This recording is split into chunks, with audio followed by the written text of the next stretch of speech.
It's a new patch on 13.4, and it didn't take very long for TFT Academy to take the top, where Dish Soap crushed his way to rank 1, dropped the tech, updated the website, and is ready to give you all the information you need to climb. So let's go ahead and hop into the TFT Academy tier list and find out what exactly we need to climb.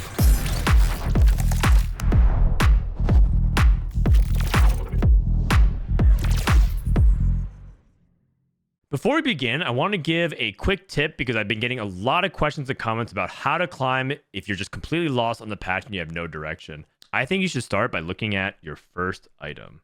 Your first item choice is going to have the biggest impact on what direction you can take in the game.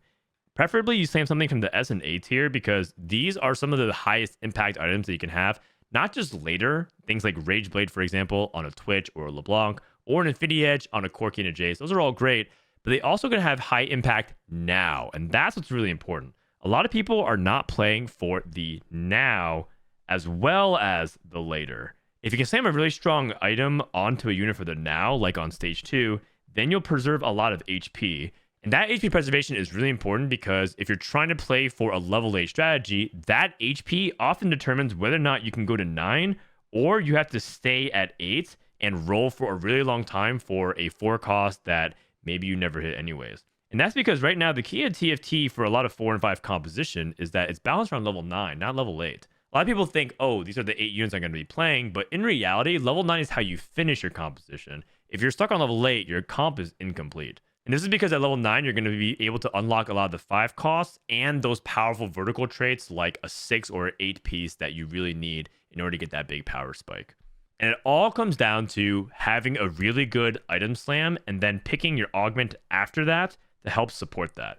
So start with a good game plan off your first item and develop off of that. But I want to add an addendum to that. Don't be afraid of this B tier. Yes, these items are a little bit more situational. So for example, even though you might have cloaks, you don't want Dragon's Claw because there's so much AD in a lot of lobbies, for example. Or maybe you have Adaptive Helm, and Adaptive Helm just feels a lot worse than a Shojin because they're both mana generation items. But sometimes you do have to slam these items because that's just the best that you're able to get to start things off early. And you're just going to be greeting way too many item components and losing way too much HP in the process of trying to get everything to line up in the S and A tier. One final example of this is people slam Infinity Edge because they want to go for the AD line, and they really feel like they need Last Whisper. If they don't get Last Whisper, they don't have any Thunder whatsoever.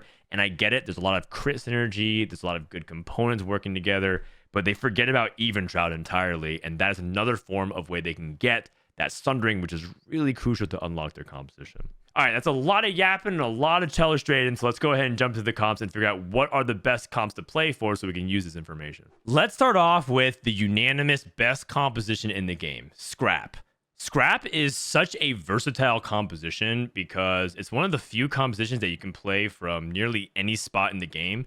You don't need a specific augment. You don't need specific items for it. You don't even need a specific opener at all, as long as you have items and you know what are the good items to make. It's not that Scrap doesn't have powerful augments in general. In fact, if you look at these batch of augments here in the top left, they're exceptional for this composition.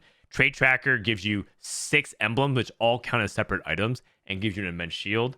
Power Shield gives you a crazy amount of shield durability, synergizing well with the trait, and that also doubles for a removable object. That being said, that doesn't necessarily mean you can't play Scrap if you open up a generic econ augment or you just take a simple item augment like a Pyromaniac or a Thorn-Plated Vest. The key to Scrap that most people have realized is that you actually don't need to win streak. You can actually just hold early units and just try to play loose streak and focus on your economy. And by doing so, you don't have to make items either because you're going to spread out your components to make sure that you can greed for the proper items. The proper items to think about is that you want AP items for Echo and you want AD items for Corki. Those are pretty much the 2 things that you focus on. Rumble is important, but he pretty much just takes leftover AP. And then Gangplank is a unit that's going to be holding Corki items until you're able to actually get to him. You might notice that there are components on these champions as well. They are the best components to scrap into full items.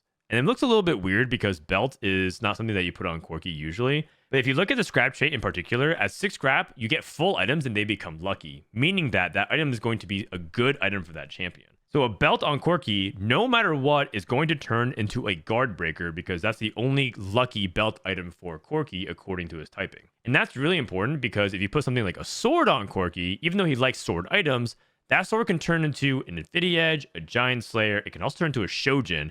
And if he ends up getting a Shojin for one fight, his DPS drops dramatically.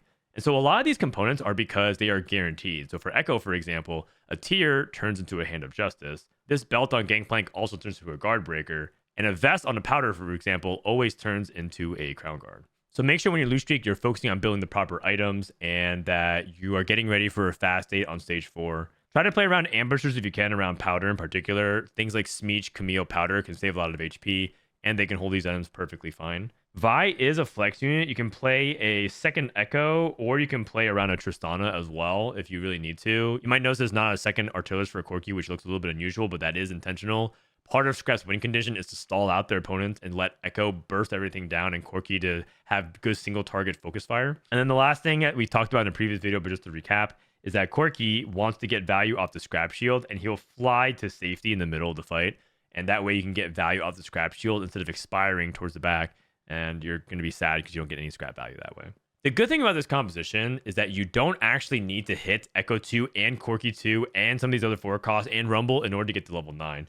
A lot of times you're probably going to be stable if everything is upgraded and you have like one of these two upgraded. And you're probably going to get used to that because this composition is going to be at least 2 to 3 week contested in every single Diamond Plus lobby, I believe. Speaking of Echo, we have Ambusher Reroll, where Echo is dual carrying with Smeech. We actually talked about this composition very briefly on the previous tier list video, and we said that it had like the most potential to move up, and that was because we were trying to play around Camille, and we kind of realized that, yeah, Camille is all right, I guess. She falls off towards the late stages of the game, but Smeech 3 jumps to the back, assassinates a bunch of units, and then stays alive by Smeeching all over the place. That was my favorite part of Arcane, where he said, "It's Smeechin' time," and then he Smeeched all over the place.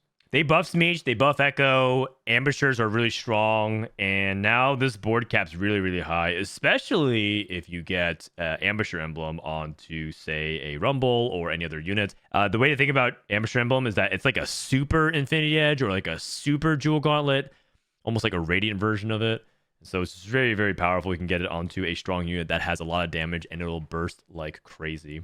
There are 2 different ways you can approach it. One is that we have like the early comp here, which is, you just play like a traditional tempo opener. You have Camille, maybe you have Camille 2 because you picked Ambusher +1 with like with an emblem. And then you're just like, playing levels, trying to get to level 7, roll for Smeech 2 and stabilize there and transition your items. The other that people don't talk about is to actually play around Chem-Baron.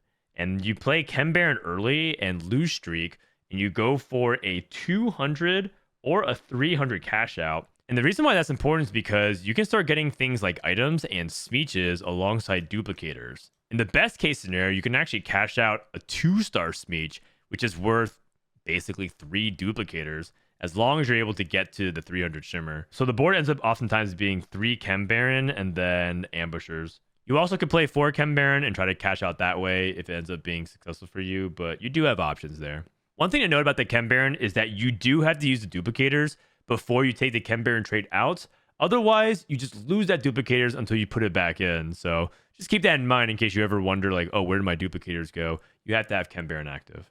The other thing that I want to point out is the anomaly. There's a new anomaly for this patch called Infectious Anomaly, and it is disgusting on ambushers in particular, especially if you have the HP to play for it.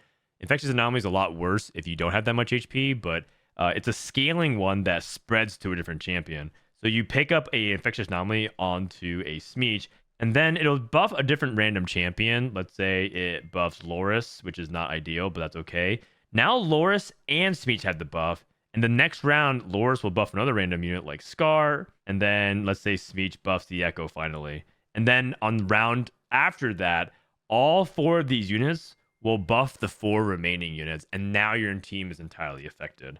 And if they're already infected, they're just going to grant permanent stats. So it's basically an infinite scaling, give you a lot of flat damage. And that's just really, really powerful if you can get like 25 to 30 AD for your entire team by the end of the game. It's kind of like having a scoreboard scrapper augment on your entire team. So very, very, very powerful. So just keep that in mind, as there are a lot of anomaly choices you could go for, but Infectious Anomaly is one of the best new ones. Emissary Sorcerers are the new way that everyone's playing emissaries. This is a composition that got popular because China started playing a lot of Emissary Sorcerers because they figured out that Swain 2 in the backline is quite stable with items, as long as you have a good front line to anchor around it.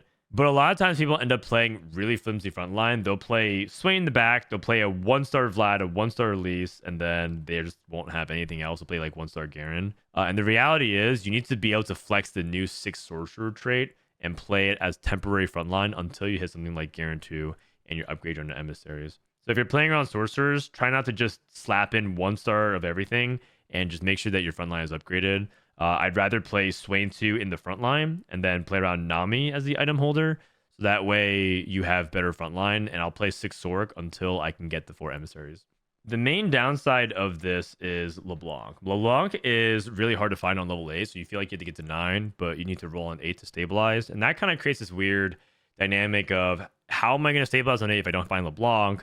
And what do I do until then? I would recommend that you try to play 6 Sorcerer until you can get to a stable frontline, because a lot of times people play 1-star Garen, 1-star Vlad, 1-star Mbessa, 1-star Elise. Their entire frontline blows up. They send a screenshot to me and they ask, I don't get it. What went wrong? It's probably because your frontline was terrible and you didn't stall enough to hit LeBlanc. And that's why ideally you play this from win streaks. So that way you have the ability to have HP to decide whether or not you can get to level 9 versus if you have to roll down 8 and either settle for like a Nami Swain duo carry or even chase like Nami 3. The next composition is Enforcers. Enforcers are still very good, but you do have a challenge of hitting Vi consistently because the composition is just not stable until you hit Caitlyn and Vi 2. If you are on Caitlyn 1 by 1 and you have Enforcers, you still don't win every round. In fact, you still might lose streak. But if you hit like Vi 2 and you hit the Caitlyn, you are incredibly dominant on stage 4 and you go straight to 9. So it's a little bit of a high roller comp, so to speak, but it is something that is enabled by things like the emblems as well as some of these augments. If you get like Martial Law, which helps get the Caitlyn. If you get Reunion, which can be really good. If you get an emblem and play Echo and Vi, Echo can tie into Camille and Rumble. Very, very versatile composition that can splash in a bunch of different units. The other element that I think we talked about last time was Twisted Fate is a really good AP carry now, so you can always have him hold items. And this is important to note because you just can't get this many swords and bows. So you should always be thinking about what do I do with my rods or like my non-Caitlyn Vi items. I'm going to go ahead and slam some Twisted Fate items. Another thing too is don't prioritize Caitlyn items. A lot of times people like go and slam Blue Buff and Infinity Edge and then they put it on like Maddie and they like lose streak and wonder what went wrong. And then slam the Vi items, play on the Vi items, and just do your best to be as strong as you can for stage 4. You can still play Enforcers without the emblem. It's just that it's a lot harder to stabilize and get to 9 because that's just what a balanced meta is. It just means that it's just harder for you to pull off without your optimal conditions. So I think in general, try not to play too much Enforcers without an emblem, but you could pull it off if you're far enough ahead. Urgot Reroll is still alive and kicking. They did nerf a little bit of his resistances, so he is a little bit more vulnerable to burst now, but I think that should be fine. It just means that you probably have to take some of these more defensive ones like Bulwark and Stone Skin as opposed to Greeting for just straight up stats, so that way you can survive a bunch of these bursts. Urgot's best augment by far is Unleash the Beast. Pretty much everyone who sees this is thinking about Urgot immediately, especially because you can take Unleash the Beast if you have another staircase to slam.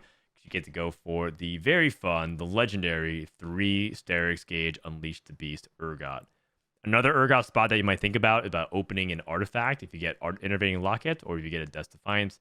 These are pretty good artifacts that very much encourage you to play into Urgot. A lot of times on 6, you're pretty much just going to roll for every unit except for the ones I'm Xing out because it's just going to be harder to fit all of them. You go for these 5 plus Trundle, and Trundle is a scrap bruiser, which ends up being really nice because you're not going to find Corki.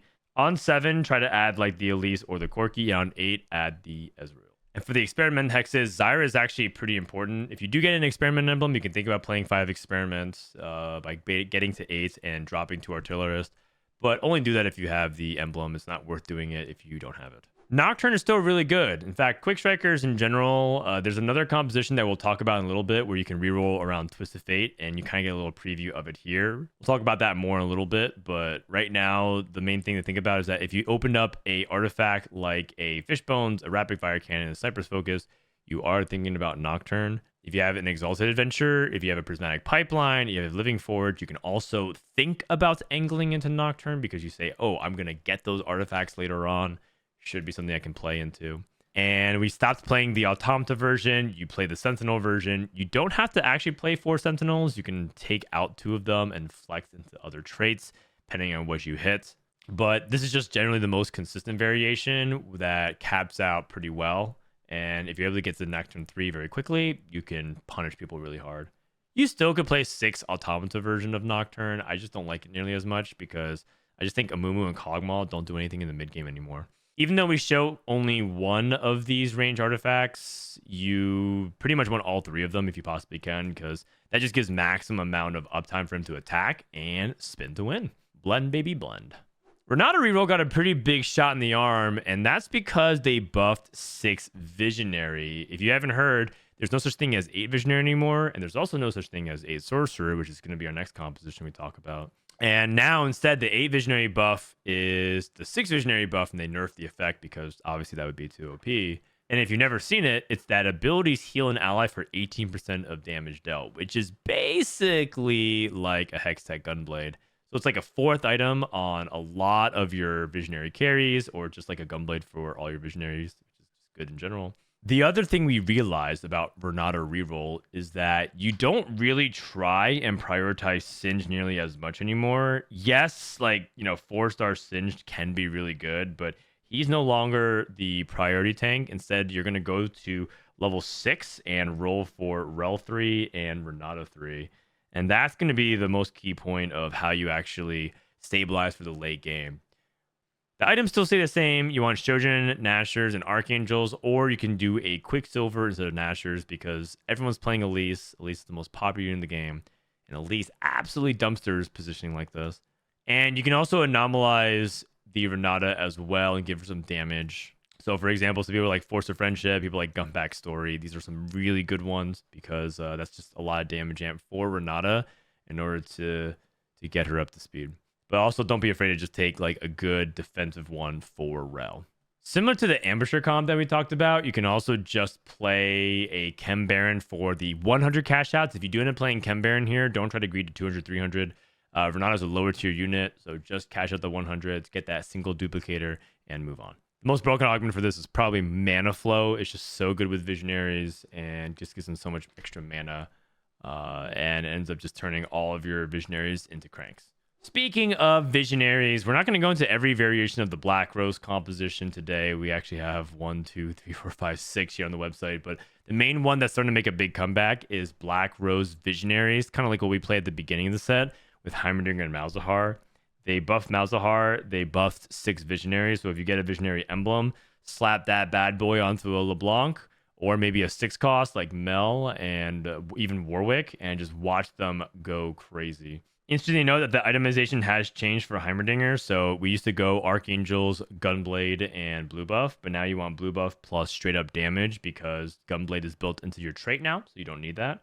And because we can build something like, Jewel Gauntlet and Guardbreaker, we can focus on Burst and let Malzahar scale and deal a bunch of damage. Usually this is one of the 2 compositions you open. So either you open AP by slamming like Shojin and Shiv, and you're going to be thinking about either Black Rose with Visionaries, or you're thinking about Sorcerers with AP, and they kind of use similar-ish items. But once you start committing things like, Blue Buff versus Shojin and Archangels versus Deathcap, you kind of have some direction on what you want to go. Sorcerers also were a trait that got changed. They're no longer an 8-piece trait for their damage reduction. It's instead 6, and they nerfed 6 Sorcerer because that's obviously too OP if they kept it. And this is basically the variation you play if you get a Sorcerer emblem and you're able to hit a 5 or a 6 cost. Sorcerer emblem oftentimes is on Elise until you hit Mordekaiser, but Mordekaiser's not even the best holder of it. If you can find Mel is ridiculous with Sorcerer. It's actually so insane. If you remember Automata Mel, the 6 Automata Mel was crazy because every time she would cast, she would activate it multiple times and deal a huge amount of damage. Automata Mel was like a minus 1.1, but Sorcerer Mel is like a minus 1.5. It's actually so crazy. So if you can find a way to get Mel with the Sorcerer emblem, it is insane, and it's definitely one of the highest ways you can cap out the board. It doesn't solve everything, though, because I've seen people throw Sorcerer Emblem on a Mel, and then they have, 1-star Elise, 1-star Mord, 2-star Swain, 1-star Zoe, 1-star, 1-star, 1-star, 1-star. You're still going to lose if that's the case. So Don't just throw Melon and expect that to be the magic pill that solves everything. You still gotta play some good TFT. Last but not least, Chem-Baron hangs on, and it is a composition that pretty much just plays very first wraith now. It's not enough to cash out 400. Pretty much have to go for the 500. The only other times you go for 500 are when you get a Chem-Baron emblem. So if you have a Wandering Trainer, you get an Ambessa Golem encounter. You just get a Chem-Baron crest. That's when the times you should be thinking about Chem-Baron. It's still good if you get the ideal conditions. And also the good news is a lot of players are playing very tempo oriented. There's not that many loose streakers. So you should still be able to try to get a Chem-Baron cash out if you want to go for it. But be advised, I've seen several players cash out 500 and they lose anyways. They get like a 4th place or a 3rd place when it feels like they should have gotten a 1st or 2nd. So there's nothing guaranteed, even though you have a 500 cash out. Just as a reminder, I made a video of how to play Chem-Baron and showed you some of the combinations using Dish Soap's gameplay. So check that out on the other channel if you want to see it. The B tier comps are really interesting because they can compete well with the A tier. It's just that they really need something special to have them pop off. You can't just like play them without either a specific augment or specific item. Let's start off with Zeri. Zeri has actually zoomed up. We started off Zeri kind of like, in this B, C tier territory. But now she's like almost pushing the A tier. And the cool thing is there's 2 variations that people play. The first is to play around Scar and Watchers because, Firelight connects to Zeri. And this is like the traditional way that you would roll for like the Firelight board. Fire Emblem is insane. If you get 4 Firelight, you end up getting a lot of damage. And this is the way that you get like a bunch of DPS out because Zeri just ramps up and every 3 attacks, she does a giant burst. They buff her damage. She kind of goes to town. But the other variation that's now starting to get more popular and is almost becoming preferred for some players is Sentinel Zeri. And this is the same theory as Renata, which is that Singed buffs the Zeri, and with her double Rage Blade and her Gunblade, she heals the front line for all the weak units. And because you're playing things like Sentinel, you have resistances. When you heal them, they're just tankier. So it kind of reminds me of like the Aphelios builds, if you remember like the double Rage Blade Aphelios from a year or 2 ago. Or it kind of reminds me of Callista. If you played the previous set with Fairy, you just have Zeri be your life battery in the back, and you have your Sentinels tank in the front. And the nice thing about this composition is that you can actually just roll at 6.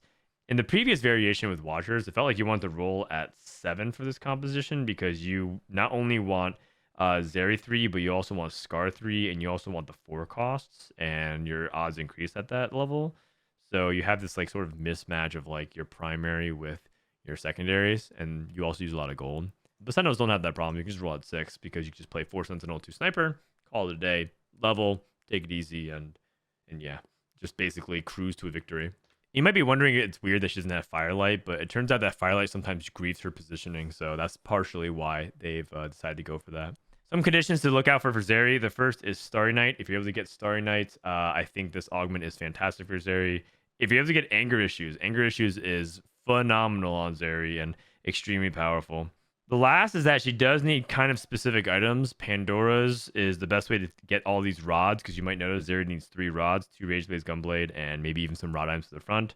It's going to be hard to get, so Pandora's is the way to get access to that. The other reroll comp we mentioned earlier that's starting to make a pretty big charge is Twisted Fate Loris reroll. And this is basically like Nocturne reroll, but just without Nocturne, and you prioritize Twisted Fate. And then you make like a Kali as the secondary AP carry. There's probably going to be a time where we actually just combine this with the Nocturne because it's very similar compositions in terms of the units, but the approach is different because you're going to be rolling on 7 and you're not going to be rolling on 6. Because you want to roll for Twisted Fate and Loris. But Twisted Fate does cap really high, and you don't have to play Morello on him. You can just play, Guard Breaker, Jewel Gauntlet. But Shojin Archangels is his core. One augment that's become very popular for this composition is Too Much Value, which is you get a reroll for every 2 unique 2 costs you get.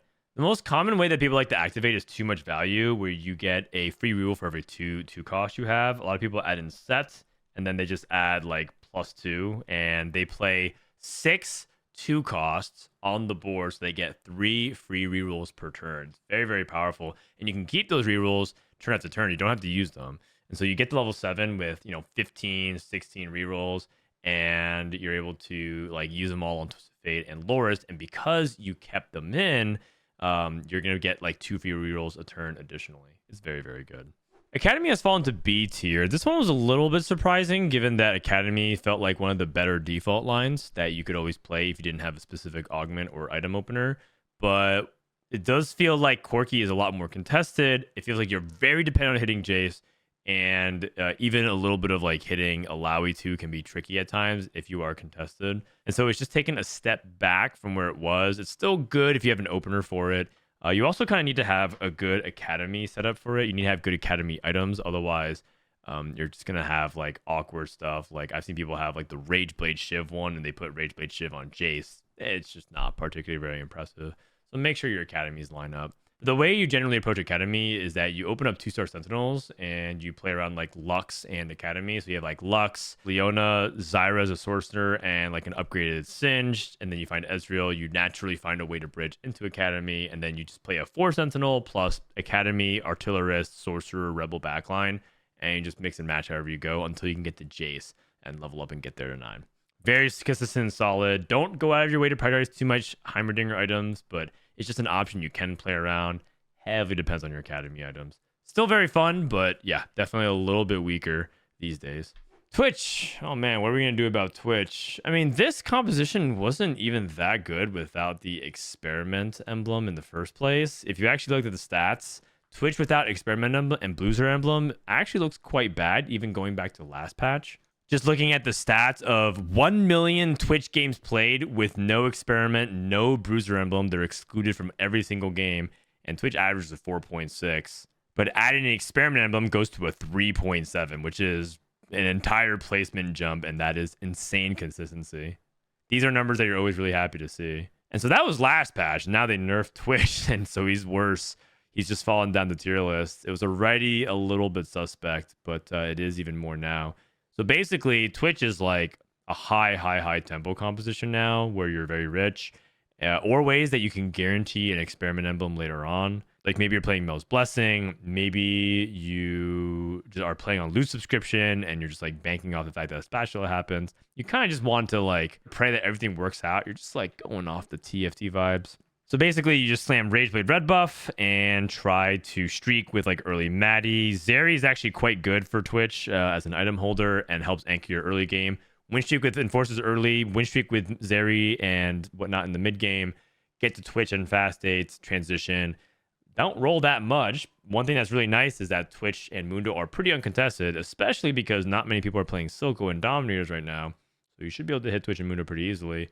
Get to level 9, add the 5 cost, and still take like a really solid top finish. The last of the B tier composition I want to talk about is Rebels. Rebels have now transformed into what feels like a fast 9 composition where you actually want to loose streak with some high econ augments like level up and upward mobility and find a way to get to 9 because as many people have pointed out, it's really about Jinx and unlocking the power through one giant AoE sweep burst.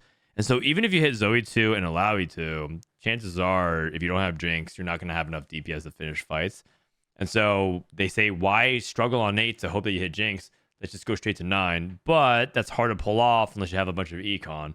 So if you are in a spot to pick a big time econ augment, whether it's some of the things I pointed out, maybe late game specialist or some other things like that, angle for Rebels potentially if you have like the Sorcerer opener, or maybe you have Rageblade and you're trying to go for Twitch. It's not working out. You get dropped a bunch of rods. You're like, oh my God, maybe I can play Rebels from here.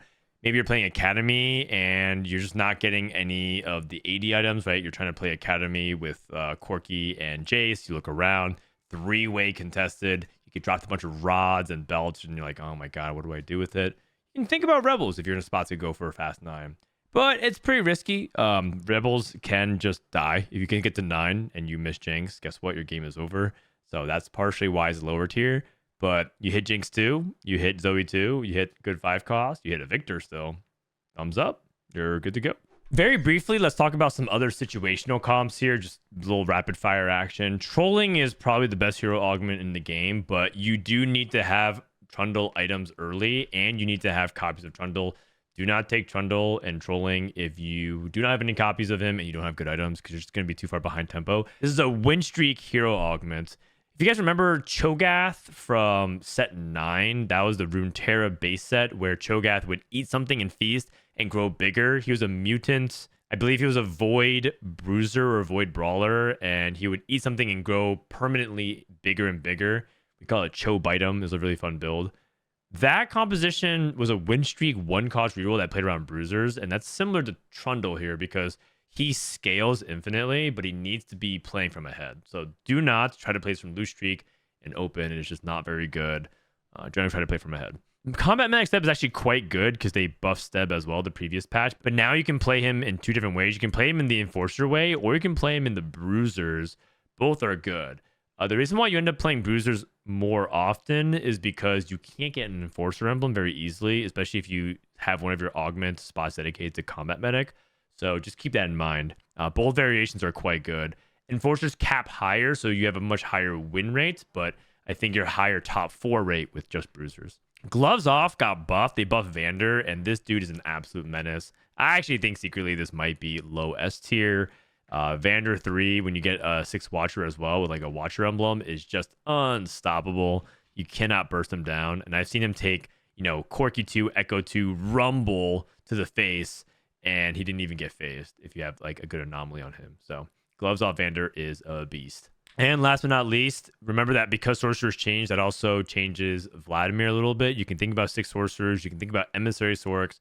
Try not to play the Watcher variation. I think we previously had like 4 Watchers and try to play around a little bit more defensive slow ramping. But now you want to play just like a standard game plan. But instead of primary carrying like Zoe, you primary carry Vlad. There's even some players who just like ignore it. Like I saw Soju, for example, play Vladimir as the early item holder for LeBlanc. Like he played Vlad to Fast 9 and eventually transitioned items off of Vladimir to LeBlanc instead of trying to reroll for Vlad. So there's a couple of unique strategies that Crimson Pact can enable. So just keep an eye out for that. So there you have it. That is the tier list for 13.4. It's pretty similar to the previous patch. Just a couple more comps that are on the tier list. It is a little bit more consolidated towards the middle. And I think that the changes in things like Sorcerers and Visionaries was okay, but ultimately not too much has shifted dramatically. So you have an opportunity to refine and optimize those lines that we mentioned, especially some of the new ones like Sorcerers and Visionaries. Let me know if you guys have any tech or compositions in the comments below. I'll see you guys next time.